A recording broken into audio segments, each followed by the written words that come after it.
Olá para você que me acompanha aqui no canal do meu tio Oscar, seja muito bem-vindo de volta. Hoje a gente vai analisar o título Passagem para a Índia, de 1984. De todos os títulos lançados comercialmente nesse ano, certamente esse foi um dos mais aguardados.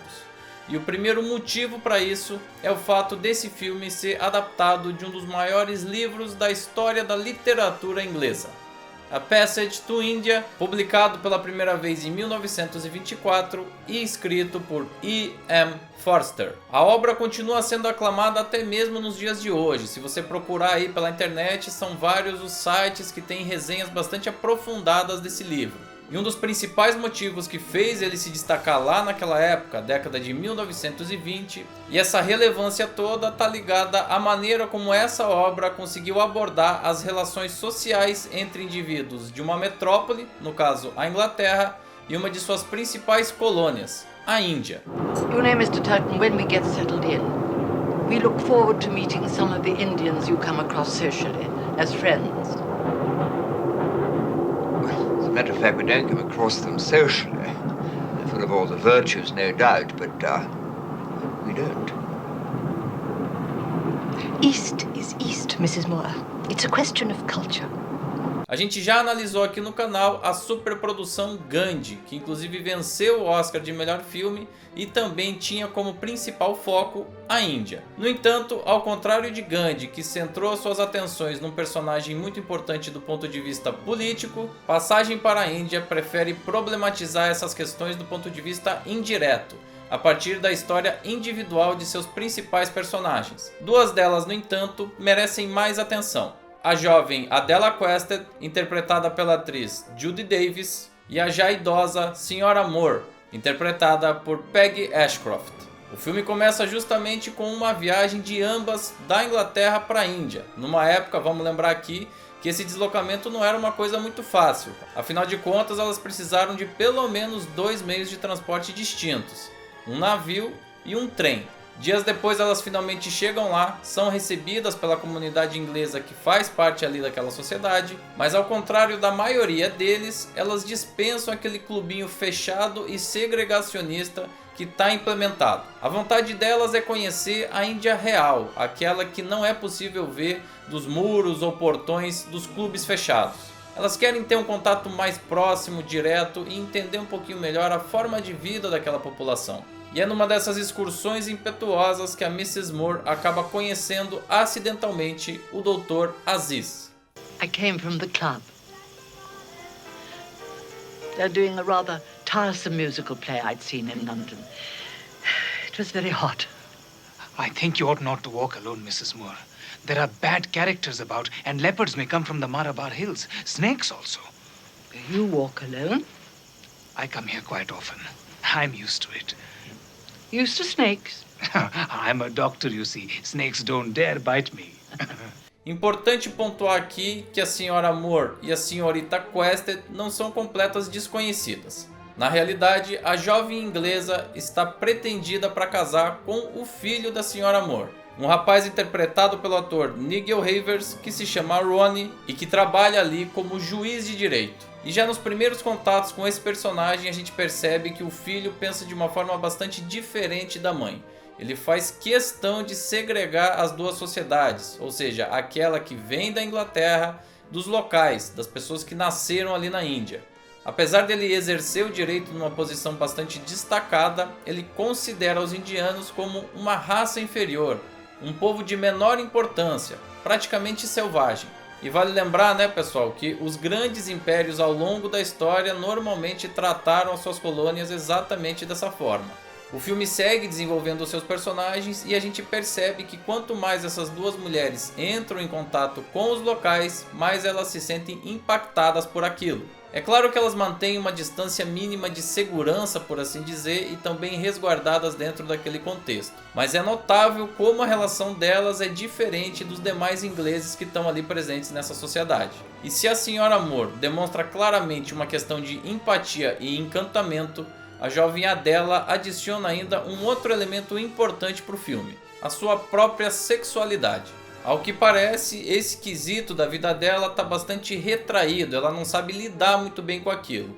Isso começa a ficar evidente numa das cenas mais bem construídas do ponto de vista da evolução da personagem dela e que inclusive não está presente no livro, ela foi criada especialmente para o filme. Nessa cena, a Adela está andando de bicicleta e acaba saindo propositalmente da estrada. Ao se embrenhar pelo mato, ela acaba encontrando acidentalmente um templo abandonado. Lá estão presentes algumas esculturas de cunho erótico que de alguma forma que ela não entende muito bem até aquele momento, mexem com ela. Ela ainda não sabe exatamente como, mas isso vai reverberar mais tarde no filme.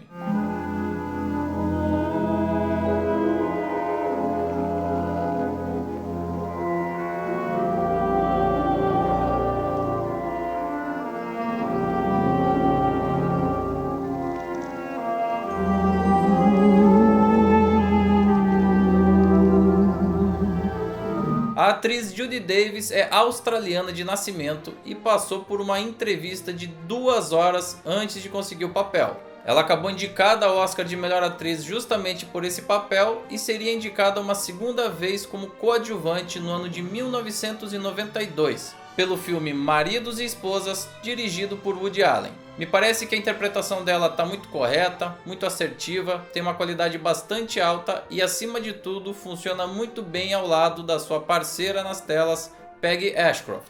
Tem inclusive uma discussão aí de qual delas seria realmente a protagonista ou a coadjuvante, mas a academia entendeu que a mais jovem seria a protagonista. Já Peggy Ashcroft era na época uma das maiores atrizes da história da Inglaterra. Ela fez a sua carreira prioritariamente nos palcos, fez muitas peças aí ao longo das décadas e muitas participações também na televisão. Ela já era uma atriz madura, consagrada e de início ela inclusive foi muito resistente a esse papel. O cinema não era o que mais lhe atraía em relação à arte.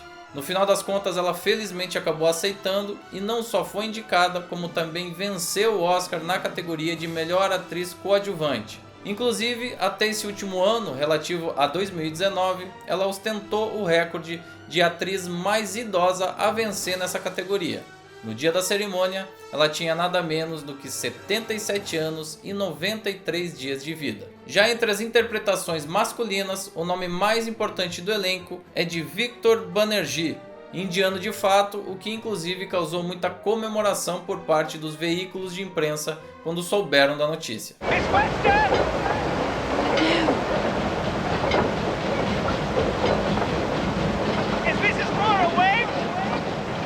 Yes, but please, go in. Don't worry, Miss Weston. Look, I am Douglas Fairbanks.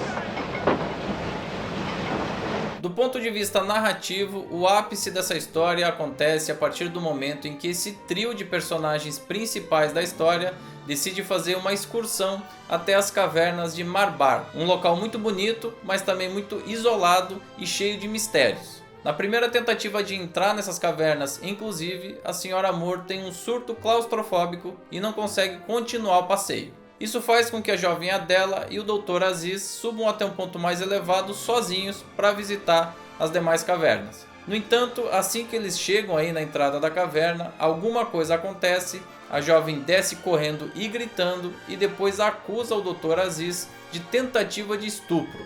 Assim como no livro, o filme também não deixa muito claro o que realmente aconteceu ali. A partir desse ponto, o filme passa a centrar suas atenções na seletividade de uma justiça claramente parcial. Como será que um julgamento nessas circunstâncias vai afetar cada um desses personagens? You will never understand the nature of that place, Ronnie, nor will anyone else in that ridiculous court of yours. I don't wish to discuss it further. Very well, Mother. Will you at least stay for our marriage? You are getting married? Of course. Why do you ask? I wondered. All this rubbish about love. Love in a church, love in a cave. As if there were the least difference. Esse filme representou um projeto muito pessoal do diretor e roteirista David Lean.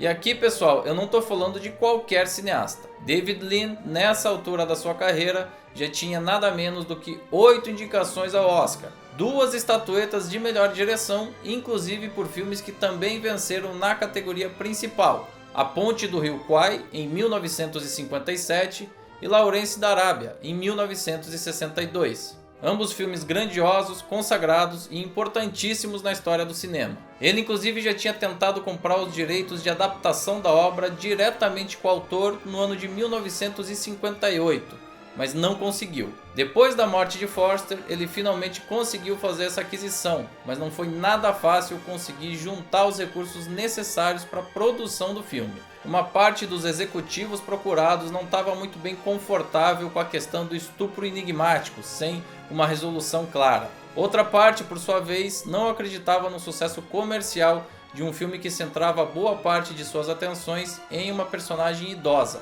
No final das contas, a produção conseguiu levantar um modesto orçamento de 14 milhões e meio de dólares de diversas fontes, inclusive do próprio bolso de David Lean. Realizar esse filme de forma bem sucedida era uma espécie de missão de honra do cineasta, especialmente após o fracasso retumbante do filme A Filha de Ryan, lançado no ano de 1970, e que literalmente traumatizou o diretor pelas críticas altamente negativas. 14 anos depois da sua última produção, David Lean queria definitivamente voltar em grande estilo. It's not a simple story, it occurred to me when I saw the movie. It seemed very mystical. It's a very tricky book to do, and I'm sure lots of people will pick holes in it because it isn't exactly the book. I don't think any film can be exactly a book. It'd take about 10 hours. What do you think Forster's reluctance was in the first instance? Oh, I know what it was. He was frightened that the movies would come down either hard on the side of the English or on the side of the Indians, and he wanted it evenly balanced. Apesar do orçamento relativamente restrito, esse é um filme com um grande valor de produção. Dá para classificar tranquilamente essa obra como sendo grande e majestosa. São várias as locações utilizadas aí pela equipe de produção, várias externas, capricho nos figurinos, manejo de animais de cena, gravações em diversos meios de transporte diferentes, e tudo isso feito com muito cuidado e bom gosto. É um filme acima de tudo bonito, plasticamente muito bem cuidado, agradável à vista. A fotografia acaba oferecendo ao espectador alguns dos planos mais bonitos desse ano. Não foi à toa, portanto, que esse filme acabou sendo indicado pela Academia em nada menos do que 11 categorias. Dessas, ele conquistou 2 Oscars. Além de Peggy Ashcroft, que eu já citei aqui na categoria Melhor Atriz Coadjuvante, ele também saiu vitorioso na categoria de Melhor Trilha Sonora Original. Inclusive, o compositor Maurice Jarre venceria assim a sua 3ª estatueta da carreira, algo que é bastante difícil e uma conquista pessoal muito importante.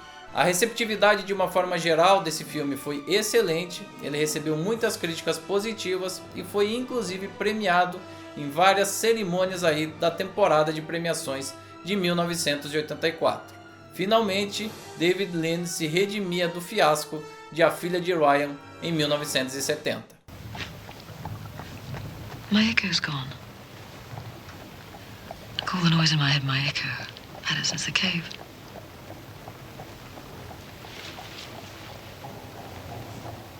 Might the whole thing have been an hallucination?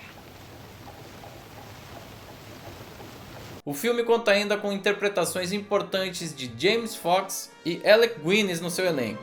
Houve inclusive uma pequena polêmica, já que o ator não é indiano e interpreta um personagem daquele país. Do ponto de vista artístico, esse é um filme que segue muito a linha de direção de David Lean. Cada cena não tem pressa para ser apresentada. O espectador vai degustando aos poucos, com calma, de forma bem pausada.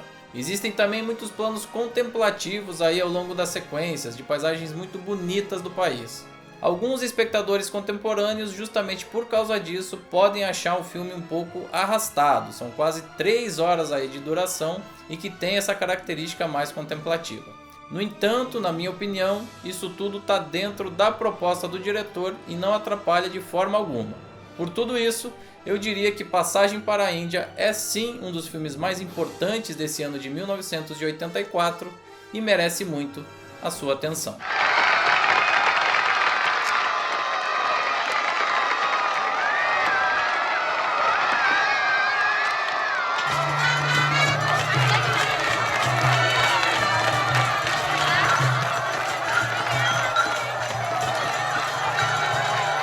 Você aí que está acompanhando esse vídeo, faz o seguinte: assiste o filme e depois volta aqui para me responder a seguinte pergunta: o filme realmente é um pouco parado demais?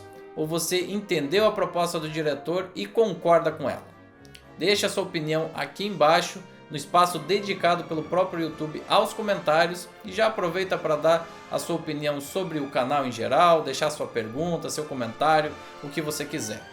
Também não esquece de dar like, compartilhar esse vídeo, se inscrever no canal e ativar as notificações no sininho. A gente segue analisando os filmes indicados pela Academia na categoria de melhor filme desse ano de 1984, e o próximo título eu tenho certeza que vai ser chocante: Os Gritos do Silêncio. Se você nunca assistiu, se liga e não perde o próximo vídeo aqui do canal. Te espero aqui.